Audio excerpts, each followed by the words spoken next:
She kept asking the same question, again and again, until Karoline had finally had enough. What happened next left the entire room stunned. The room was packed.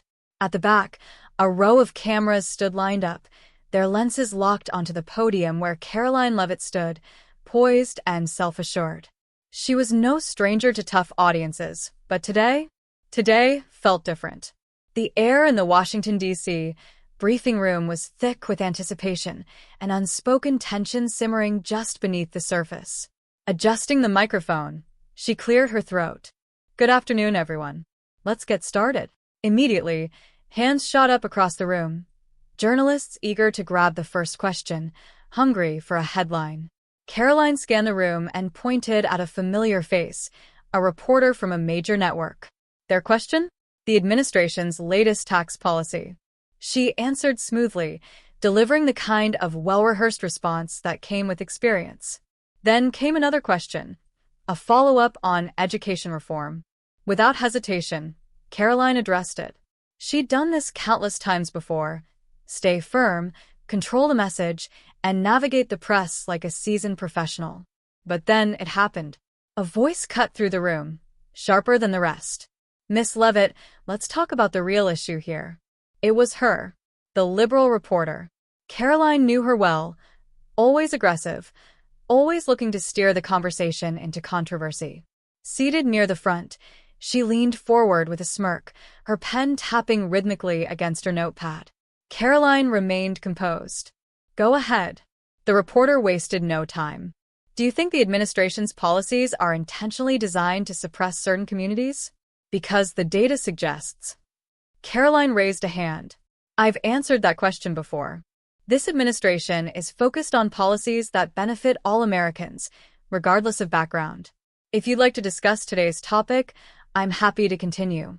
A few murmurs rippled through the room, but the reporter wasn't finished. She leaned in further. "You didn't actually answer the question, though.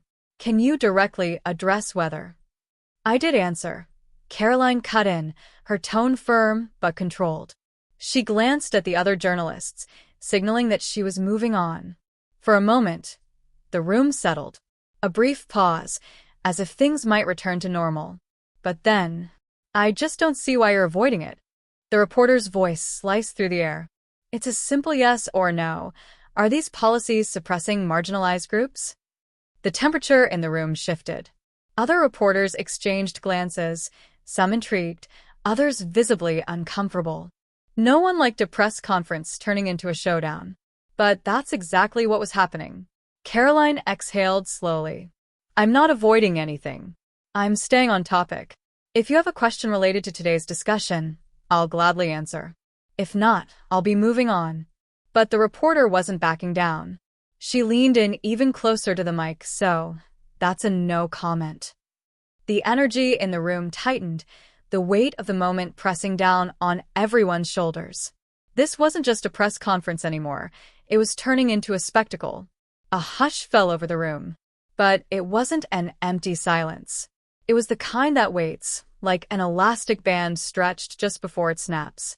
Karoline adjusted her stance, placing both hands on the podium.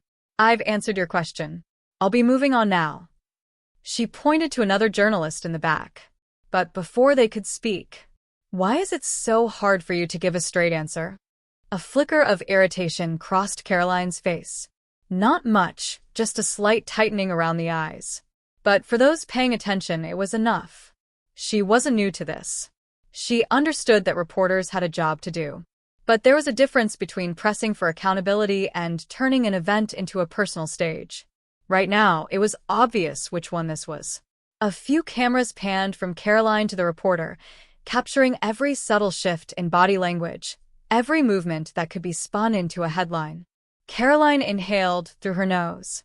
"I don't believe in wasting anyone's time. If you have a new question, I'll answer it. Otherwise, I'd like to give others a chance."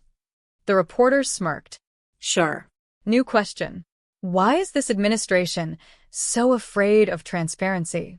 A few quiet gasps. Some reporters scribbled furiously, sensing the moment turning into something bigger. Karoline blinked, measured and deliberate. the only sign that the remark had landed. Her grip on the podium tightened for just a second before she let go, exhaling slightly. Then she smiled.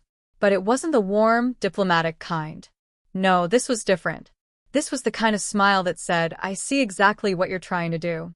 Taking her time, she responded, "Transparency is exactly what this administration stands for. But what you're doing isn't about transparency, it's about theatrics." The words hung in the air. For the first time, the reporter's smirk faltered. From the back, another journalist cleared his throat. "Karoline, if I could." But again, she was interrupted.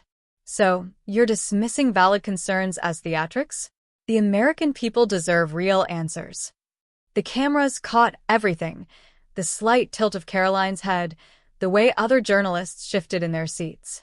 Some, clearly frustrated that the event had been hijacked. A veteran journalist, someone who had covered politics for decades, leaned back and muttered to a colleague, "This isn't journalism. This is performance art." But the reporter didn't care. She knew exactly what she was doing. The longer she kept this going, the more likely it was to go viral. A confrontation like this? Social media gold. And Karoline saw it too. She had a choice: engage and give the moment more fuel, or shut it down entirely. She sighed, glancing toward security at the side of the room. She didn't have to say a word. The shift in her gaze was enough. The room tensed. Everyone knew what that meant. This was no longer just an argument. It was about to escalate. The reporter noticed, too. Her smirk disappeared. "You're seriously doing this?" she asked, voice lower now, but sharp enough to cut through the room. Karoline didn't answer. A uniformed officer stationed near the door took a slow step forward. He didn't need to speak. The message was clear. The reporter had two options: de-escalate or double down. She chose the latter. "This is unbelievable," she muttered, shaking her head. Then louder so the cameras would catch it. "So much for freedom of the press, huh?" Karoline remained still. Freedom of the press doesn't mean hijacking a press conference.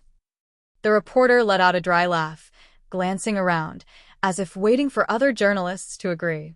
Some shifted uncomfortably. A few scribbled notes. But no one spoke.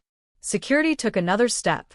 For a split second, the reporter hesitated, stand her ground and force them to remove her, creating a viral moment, or leave on her own terms and control the narrative in another way.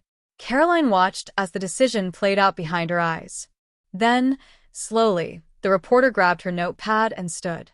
"This is a disgrace," she muttered just loud enough for the mics to pick up. One final jab before she turned toward the exit. "You can kick me out, but you can't silence the truth." Karoline didn't respond. The door closed behind her. And just like that, it was over. Or at least it should have been.